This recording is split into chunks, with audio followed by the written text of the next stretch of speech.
क्या होता है, अपना प्रमाण ग्रंथ जो है दासबोध ग्रंथ, ये हमारा प्रमाण ग्रंथ है। और ये ग्रंथ में क्या होता है, जो पांचवा दशक जो है, वो मंत्र दशक जिसे बताया जाता है, तो उसमें क्या बताया है, एक पहला गुरु निश्चय। हमें ज्ञान प्राप्त करना चाहिए तो हमें पहला गुरु का निश्चय करना चाहिए। यानी क्या है कि हमें गुरु, आत्मज्ञानी महापुरुष की शरण लेके उसे गुरु करके हमें स्वीकारना चाहिए।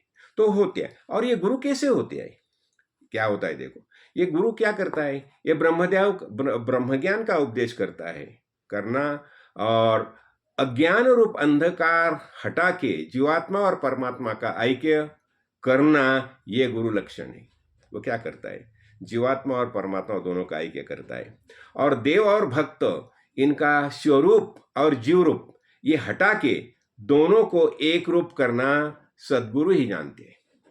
देखो अभी जीव और शिव है, क्या हो गया, जब भी हम देह धारण करके भूतल पर आते हैं, हम खुद को क्या समझते हैं, हम खुद को जीव ही समझते हैं। और जब भी हम सदगुरु को शरण जाते हैं तो क्या बताते हैं, अरे तुम जीव, ये शरीर धारण किया है लेकिन तुम जीव नहीं हो, तुम शिव रूप ही हो। इसलिए हमने दो पक्षी पंछी की एक ये देखी ना, कहानी देखी है। एक ही वृक्ष के ऊपर दो पंछी रहते, एक जीव और शिव। हाँ, तो ये क्या होता है, अभी हमें ये जीव रूप जो है, वास्तविक हम खुद को जीव समझते हैं। जब भी सदगुरु के सन्निध जाते हैं तो सदगुरु हमें बताते हैं, अरे तुम जीव नहीं, तुम शिव हो करके।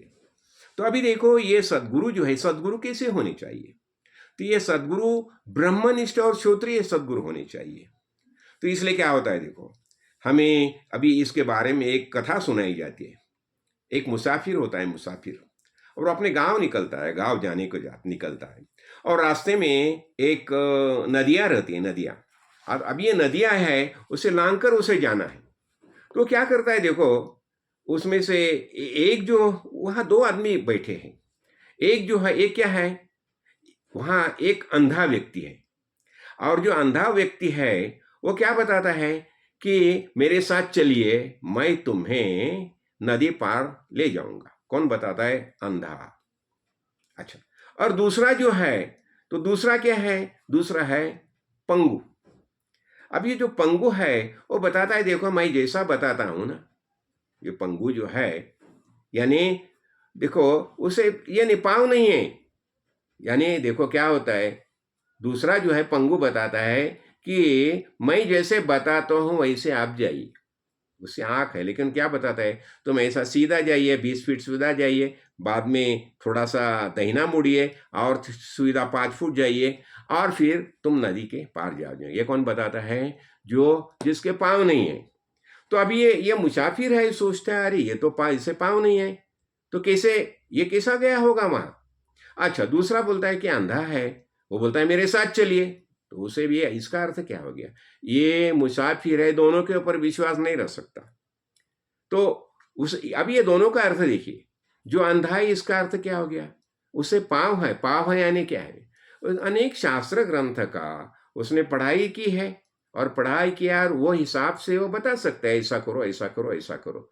लेकिन वो परावर ब्रह्म जो है, उसे खुद को उसका ज्ञान नहीं है। आजकल ऐसा ही हो गया, अनेक गुरु निर्माण हो गए, अनेक शास्त्र ग्रंथ पढ़ते बताते ऐसा चलो ऐसा चलो ऐसा चलो ऐसा चलो, लेकिन उनके ऊपर हम विश्वास नहीं रख सकते। क्यों, हमें गारंटी नहीं है कि वो पैलतीर गई है करके। अच्छा, अभी जो जो अच्छा, जिसको पाँव नहीं, पंगु है लेकिन उसकी आंखें हैं। अच्छा, इसका अर्थ क्या हो गया, उसे परावर ब्रह्म का ज्ञान सदगुरु कृपा से हुआ है, लेकिन शास्त्र के आधार से शिष्य के मन में जितने जितने सवाल पैदा होते हैं, वो सवाल का निर्मूलन करने का सामर्थ्य उसमें नहीं है।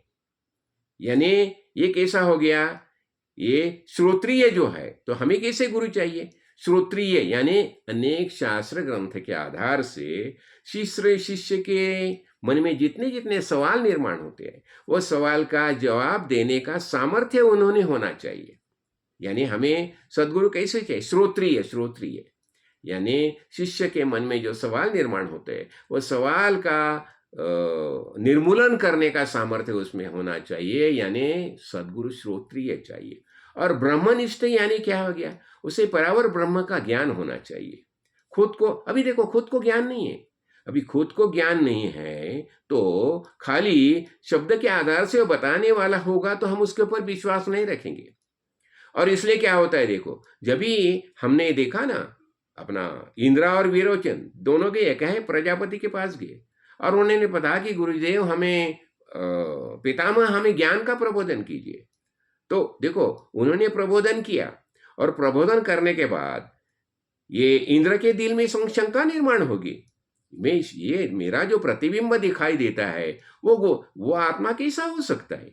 तो उसने अनेक सवाल किए और सवाल करने के बाद ब्रह्मदेव ने उसे बारंबार साधना करने को बोला और साधना करने के बाद उन्हें अंत में यानी 32 साल पहले, फिर 32 साल, फिर 32 साल और 4 साल, ऐसे 100 साल साधना करने के बाद उसे आत्मज्ञान का प्रबोधन किया। यानी हमें गुरु कैसे चाहिए? ब्रह्मनिष्ठ और श्रोत्रिय चाहिए। क्यों?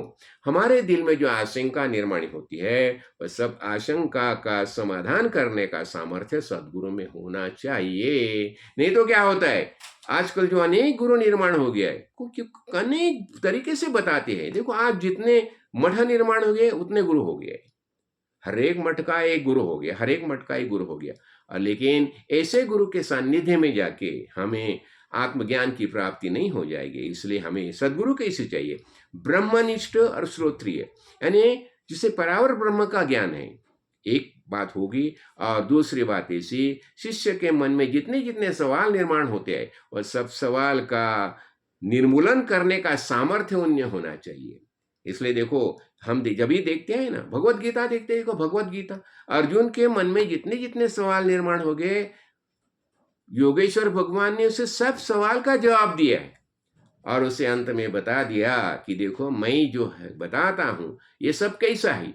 एक तो धर्म संगत है और नीति संगत है, और तुम्हारा जो आश्रम है, तुम क्षत्रिय हो तो क्षत्रिय लिए उचित क्या है?